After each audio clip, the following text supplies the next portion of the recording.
2 ദിവസം അടുപ്പിച്ച് ലീവ് കിട്ടിയപ്പോൾ ഞങ്ങളൊരു പ്ലാൻ ചെയ്തു. കോയമ്പത്തൂരിലേക്ക് യാത്രയാക്കിയാലോ? എൻ്റെ ചേച്ചിയുടെ കൊച്ചിനെ കോളേജിൽ ചേർക്കാനുണ്ടായിരുന്നേ.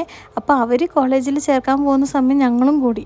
എന്നിട്ട് അതിനൊരു ട്രിപ്പാക്കി. അപ്പോൾ നമ്മൾ ദേവളത്തു നിന്ന് വീട്ടിൽ നിന്ന് കയറി ജീപ്പിലാണ് പോകുന്നത്. പിന്നെ കുറേ നാളായി കേട്ടോ ബസ്സിൽ യാത്ര ചെയ്തിട്ട്. അപ്പോൾ ഇന്ന് ബസ്സിൽ പോകാമെന്ന് ഓർത്തിട്ടാണ് ഞങ്ങൾ പോകുന്നത്. നമ്മളിവിടെ നിന്ന് നേരെ മൂന്നാർ ടൗണിൽ ചെന്നിട്ടാണ് കേട്ടോ ബസ് കയറുന്നത്. അപ്പം അങ്ങനെ ബസ് കയറി പോകുന്ന വഴിക്ക് ഇഷ്ടംപോലെ കാഴ്ചകൾ കണ്ടായിരുന്നേ.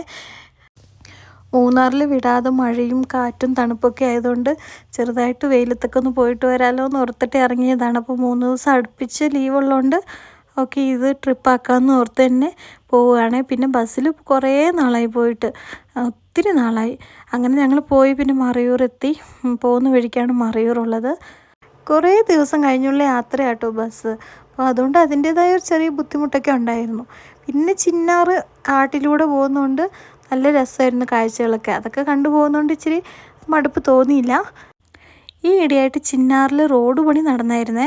അപ്പോൾ 2 മാസത്തോളം അവർ ഈ റോഡ് പണി ചെയ്തായിരുന്നു. അപ്പോൾ ഞാനോർത്ത് വലിയ റോഡാക്കി കാണുമെന്ന്. അപ്പോൾ ചെന്ന് നോക്കിയപ്പോഴായിരുന്നത് കുഞ്ഞു റോഡാട്ടോ. 2 വാഹനങ്ങൾ തമ്മിൽ സൈഡ് കൊടുത്ത് പോകുന്നതിന് ഭയങ്കര പാടാണ്. ഇച്ചിരി സ്ലോ ആയിട്ട് തന്നെ പോവുക. ഇതിലൂടെ വരുന്നവർ മാക്സിമം ഒത്തിരി സ്ലോ ആയിട്ട് തന്നെ പോവുക.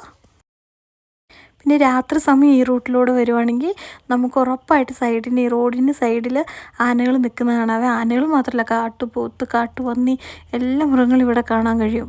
ഞാൻ 9ാം ക്ലാസ്സിൽ പഠിക്കുമ്പോണ്ടല്ലോ നാച്ചർ ക്ലബ്ബ് എന്ന് പറഞ്ഞൊരു ക്ലബ്ബ് ഉണ്ടായിരുന്നു. അപ്പോൾ അതിൽ നിന്ന് സ്കൂളിൽ നിന്ന് വിളിച്ചുകൊണ്ട് വന്നിരുന്നു ഈ ചിന്നാറിലേക്ക്. ഞങ്ങളൊരു 3 ദിവസത്തെ ക്യാമ്പായിരുന്നേ. അപ്പോൾ ഇവിടെ സ്റ്റേ ചെയ്തിട്ട് നമ്മളിങ്ങനെ ട്രക്കിംഗ് ഒക്കെ പോയായിരുന്നു. അപ്പോൾ അതൊക്കെ ചെറുതായിട്ടങ്ങ് ഓർമ്മ വന്നായിരുന്നു എനിക്ക്. ഇതാണ് ചിന്നാർ ചെക്ക് പോസ്റ്റ്. ഈ ചെക്ക് പോസ്റ്റിൻ്റെ റൈറ്റ് സൈഡിലുള്ള ഒരു ബിൽഡിംഗ് ഇല്ലേ, ഇവിടെ ആട്ടോ സ്റ്റേ ചെയ്തിരുന്നു. 3 ദിവസം സ്റ്റേ ചെയ്ത് ഫുഡൊക്കെ ഇവിടെ തന്നെ തന്നായിരുന്നു. കുഴപ്പമില്ല, തണുപ്പോ അങ്ങനെ കാര്യങ്ങളൊന്നുമില്ല, നല്ല ക്ലൈമറ്റൊക്കെയാണ്.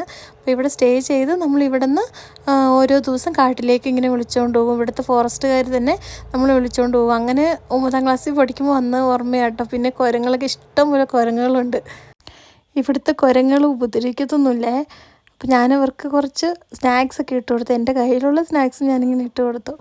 ഓടി വന്നിങ്ങനെ പെറുക്കി കഴിച്ചേ.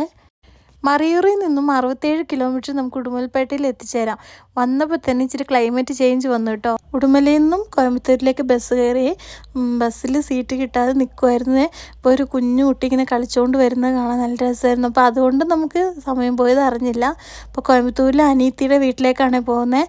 അവളിവിടെ കോളേജിൽ പ്രൊഫസറായിട്ട് വർക്ക് ചെയ്യുവാണ്. അപ്പോൾ ഇനി 2 ദിവസം നമുക്ക് കോയമ്പത്തൂരിലെ വിശേഷങ്ങൾ